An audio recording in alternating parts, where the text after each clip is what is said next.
Hi, I'm CJ and this is my RC channel. In this video I'm going to be mounting and setting up these wheels, inserts, and tires. These wheels are an aluminum setup and they are going to be substantially heavier than the stock plastic wheels, which is what I want. I'm trying to add weight low in the vehicle, and you can't get much lower than the wheels and the axles themselves. So I've got some metal parts for the axles, and I have these nice aluminum rims. Proline makes several wheels for the SCX6, one of which is the Super Swamper. And this is a really good tire for mud, and does pretty good on rocks, and my area has lots of mud and rock. This is a set of inserts by Crazy Crawler. I've used their inserts before. They're going to provide a lot more sidewall strength. The tire won't roll under as much. The stock tires are notorious for that, and so not to mention with the stock inserts. So these are going to really stiffen things up and give a better ride. So I'm going to go ahead, start pulling things out, putting things together.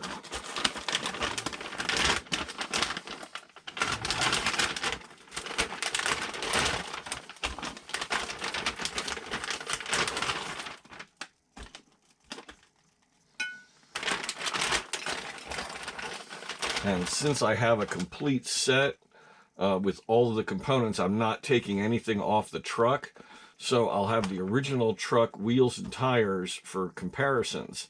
So I may do some runs where I'll go through some obstacles with the stock wheels and tires, and then go through them a second time with this set of wheels and tires, and show you the difference.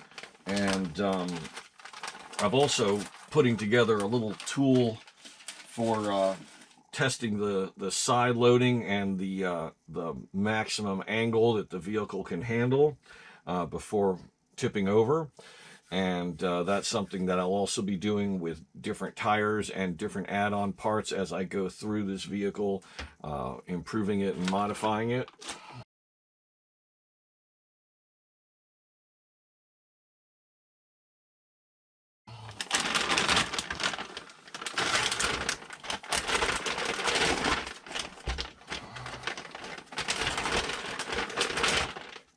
Tell you what, every time I work on this car, it's really interesting because it's like working on a go-kart or something. The size of it is really impressive compared to the 110s. And then you go from working on something like this to working on a Mini Z, and it's two different worlds.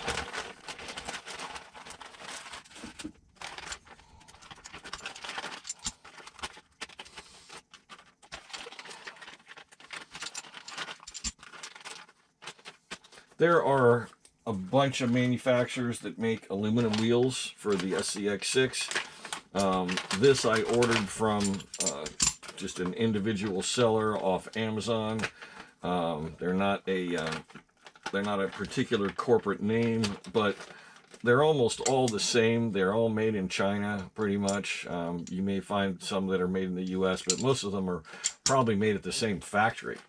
And one thing is that the ones that are branded US or take a little less time to get here because they're in the United States, being shipped out from somewhere here, cost in the realm of, like, say, 110, 120. I had to wait a good 4 weeks for these, but I paid $80 for them, I think, $86. So, you know, pick your poison. It's beautiful wheels. I mean, look at how nicely machined those are. And it's all metal, nice bead locks. So, regardless of how they perform, they are going to look good. That's for sure. I'm going to go ahead and pull out these stock inserts. And I'm going to hang on to them. I'm not just going to trash them. I may find a use for them at some point.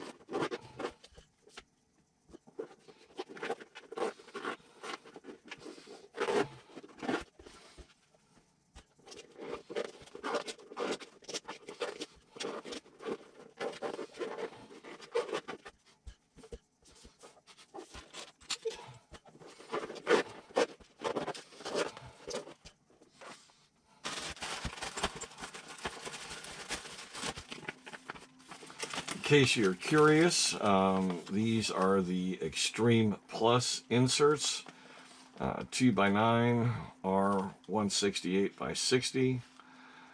They're laser cut foams. And let me see, is there a easy to find part number? I think it's CYC140. Designed, developed, and made in Germany.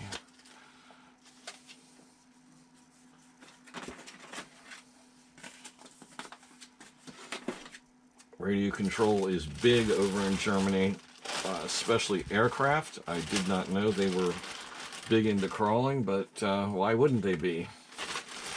Everybody should be big into crawling. It's a ton of fun.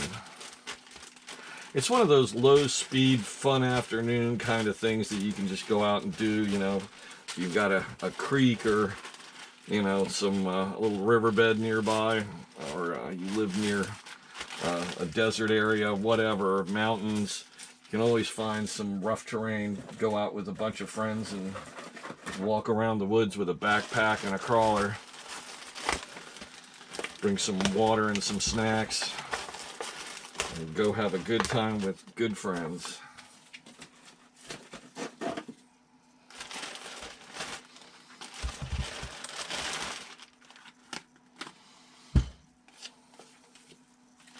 From what I'm hearing, the SCX6, the 1/6 scale, is really starting to catch on. I think it was slow to catch on at first because of the virus. That's one of the reasons I didn't jump right on board. I wanted to see how this scale was going to be accepted by the public as a whole, and also by the industry. If a lot of companies were going to take the time to bring out aftermarket, or if it was just going to become one of those things that's an oddity that just doesn't seem to catch on as much. Kind of like Formula One. I love Formula One cars. I love the RC race, racing them indoors on carpet or on pavement, and just not as many people bring them out. It's too bad.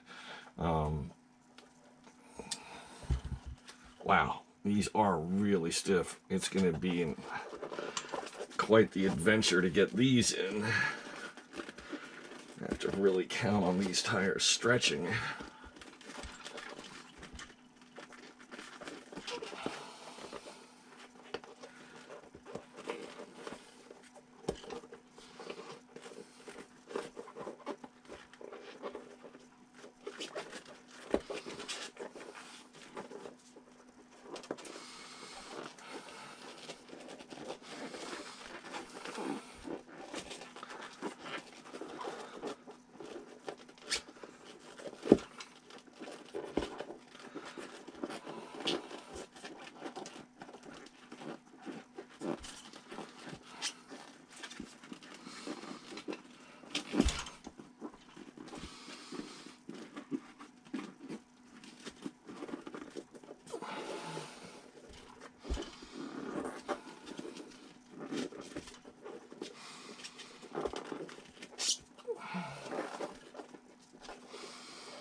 It's not that bad. Once you get it going, they come together pretty easy. Make sure that you've got everything looking centered. That is really solid. I mean, there's enough flex at the top and at the very upper edge so that this is going to grab rocks real well and stuff and conform to terrain. But the sidewalls through the main part of the wheel are really solid. Okay, this is a chance for me to break out one of my favorite little power tools. Got this a while back, and I don't use it too much, but when it comes in handy, it comes in really handy. Let's see.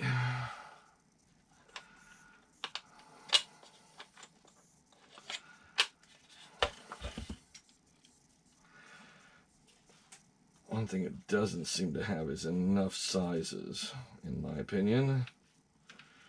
I guess they're worried about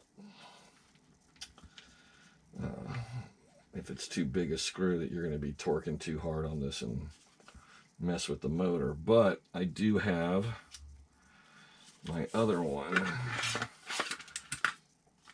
These are probably going to be handy for these little screws right here. Oh.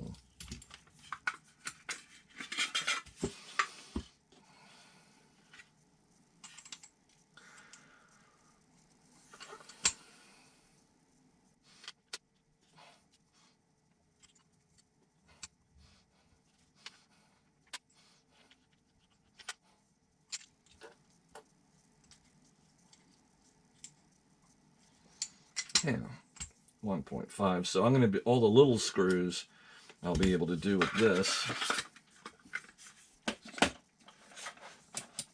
And the bigger screws, I'll be able to do the good old trusty Ryobi.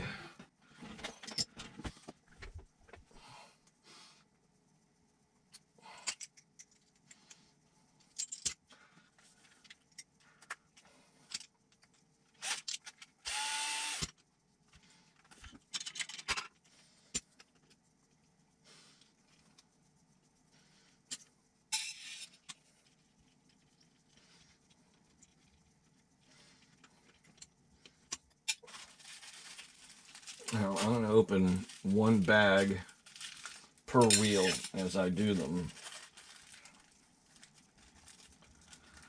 That way I don't lose any screws, or less chance thereof. And I do have something else that may interest some of you.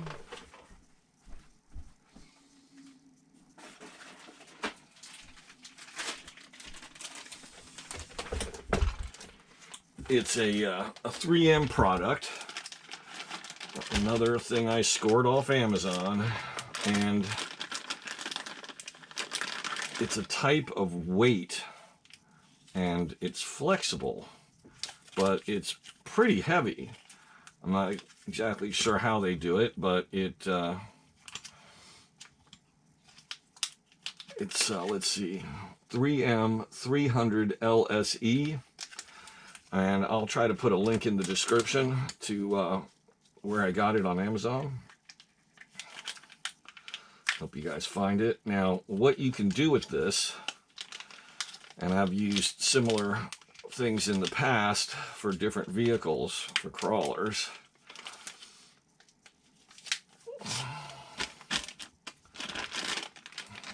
is you take this stuff and you put it around the inner rim. So what I would do on this would be, if I were going to do this, would be to cut this right about its center line and wrap it around here and let it adhere with tape, because it is sticky surface, and then have that add weight to the wheel and tire. Now, I don't think I'm going to need to use this on these at this time. But this would be great for those of you who, let's say, you can't afford right now to do a big investment like this. You might be able to get yourself the tires, but you can't afford the wheels and the whole package, so you're going to start by using the stock wheels. You could put this on the plastic wheels. You could even just do this, you know, use the stock tires, stock foams, stock wheels, but add some weight to the wheels front and rear quite easily with a pack of this stuff. I think it was around $30 or something like that. Might have been a little bit more, but anyway, I'll have a link available.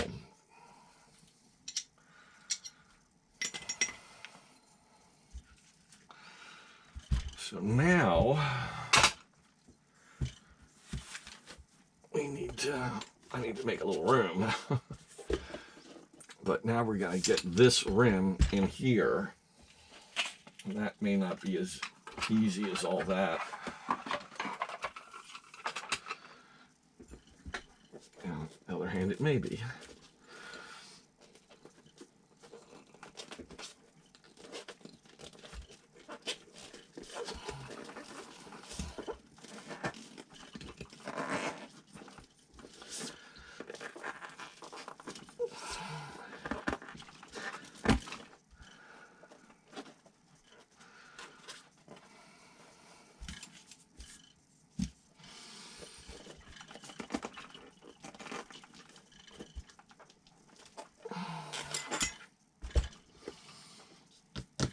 I may need some little prying tools.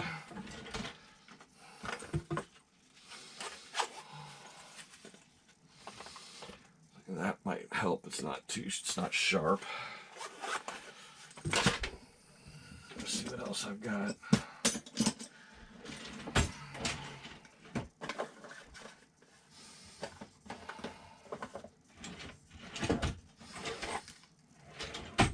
Well, not a lot.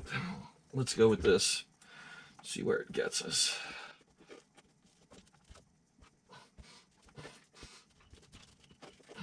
I know what I can use. Okay, so what did I go get? I got some bicycle tire irons, or whatever you want to call them.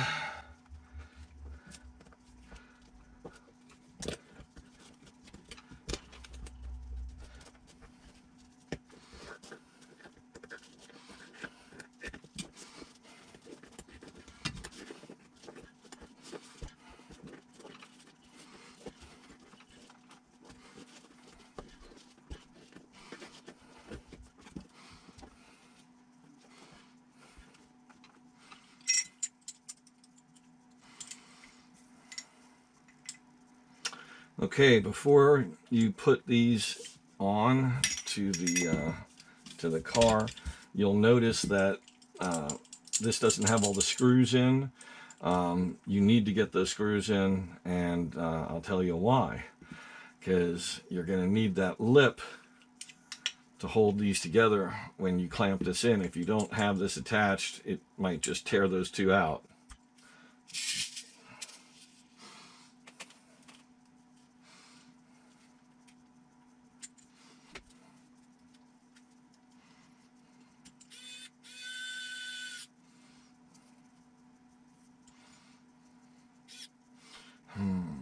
I almost should put a little bit of Loctite on these.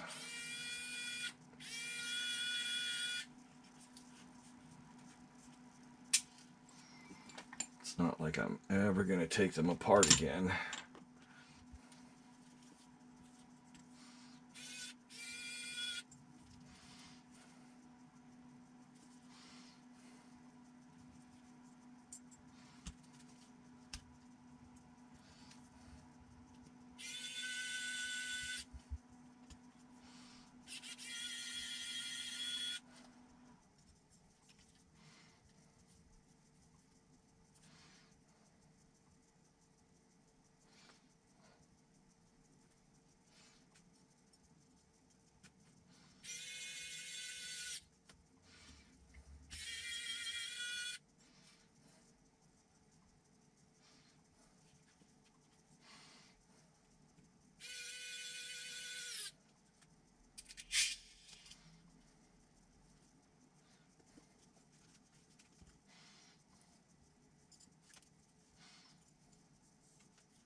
Okay, I think you guys get the point. I'm going to do all of these on all four wheels and knock that out. And that's going to take a while, and you are not going to watch that no matter how fast I speed up the video. So you get the picture. Little Loctite, get them all done, onward.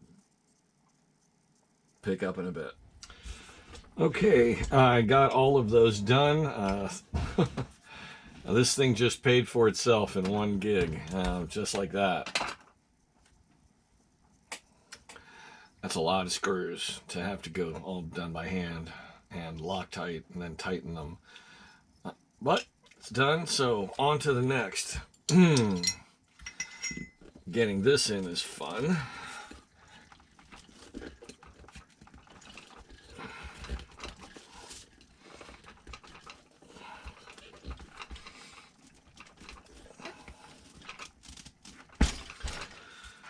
Now comes the really fun part of that, is getting the tire up and around it.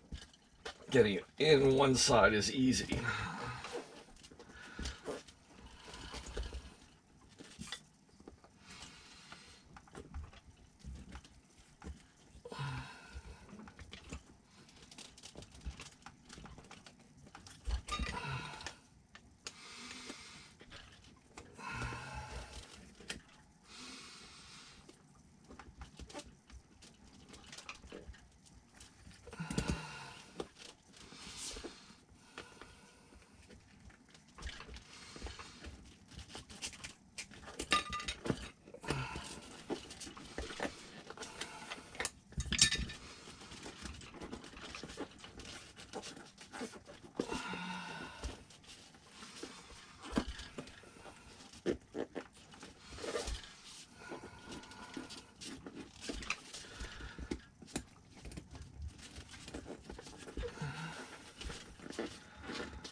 So you want to center up the inner rim on the foam, more or less.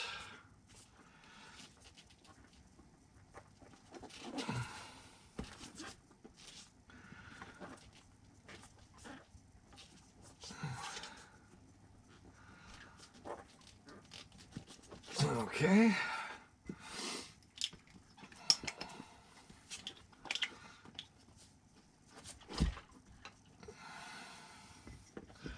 Now, it helps to have a couple of screws that are longer. These are, let's see,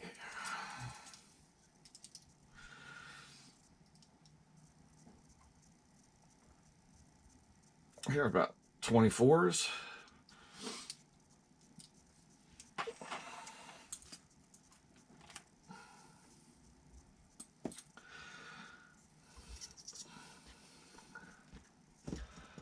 You want to try to get these lined up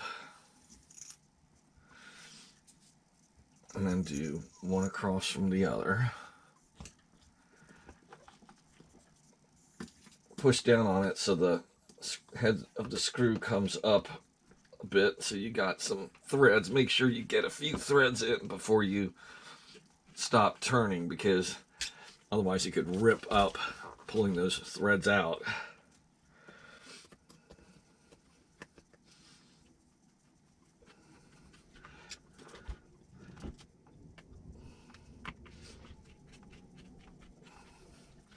Now just work left and right, back and forth on these, you know, 1/8 of an inch down at a time. You don't want to risk breaking one of these because the aluminum is pretty thick and it could potentially torque these. Now the screws are going to bottom out long before you touch down, but the idea is to get this in far enough that the screws you need from here are going to work. And that's as far down as it'll go with the 24s. But that allows me to take these screws and get them started. Otherwise, trying to clamp this by hand would be incredibly difficult. I definitely recommend Loctite.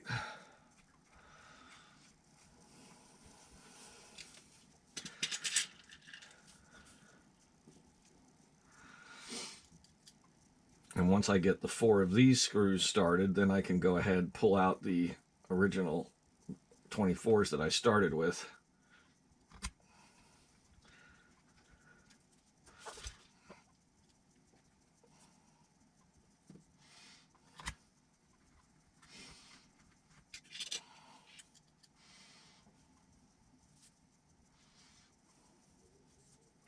It's better to take your time on this.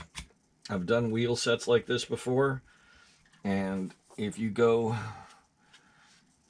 left and right, back and around, you know, it like a star pattern, and just draw down the rims together a little bit at a time, it'll be a lot easier and less chance of breaking one of these screws.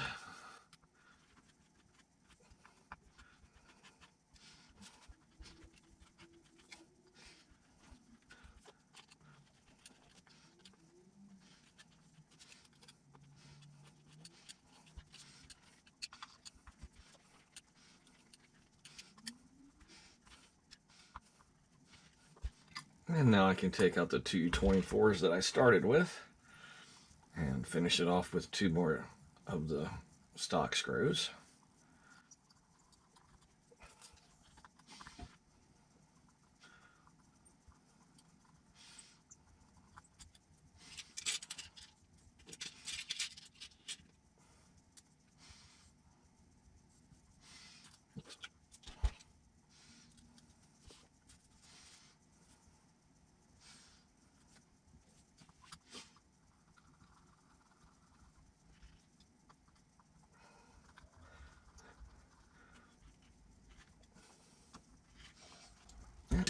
All tight. So 1 wheel tire put together.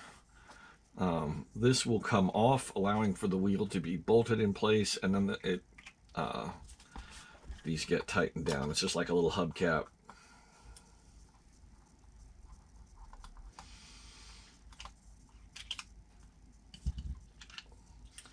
You can actually get these little caps in different designs and colors if you want.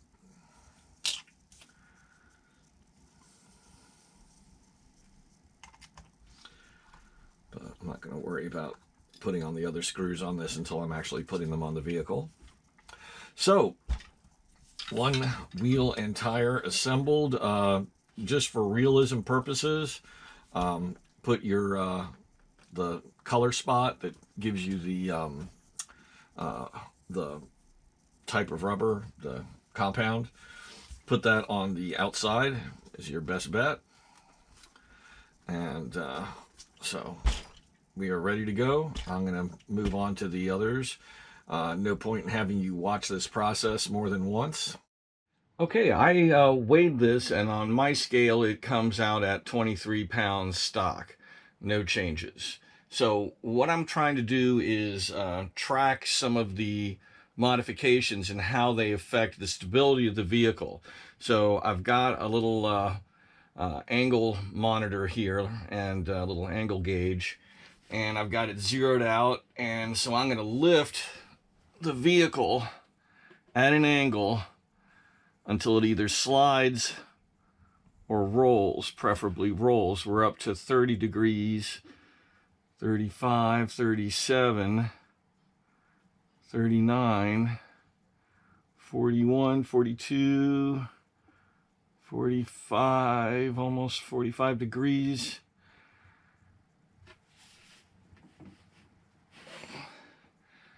It's about to tip at just about 48 degrees or so, almost 50 degrees before it tips. It's fairly stable at 47 degrees. That's pretty impressive. The tires have a lot of sag to them, but that's still pretty good. So I'm going to go ahead and turn this off, and I'm going to swap the tires and wheels for the brand new set I have and repeat this test. Now, it's interesting that, you know, the body's all cockeyed when we come back from this test. You know, the wheels got weight on it, and the body's, everything, you know, the whole chassis kind of sunk to one side on the springs. So I'm going to change the wheels and repeat. Okay, I want to just give you a little comparison here on the size of these new tires. They are easily a ½ inch taller. And so we're talking then maybe ¼ inch of additional height, maybe a little less. But they definitely look really good. Time to repeat the test.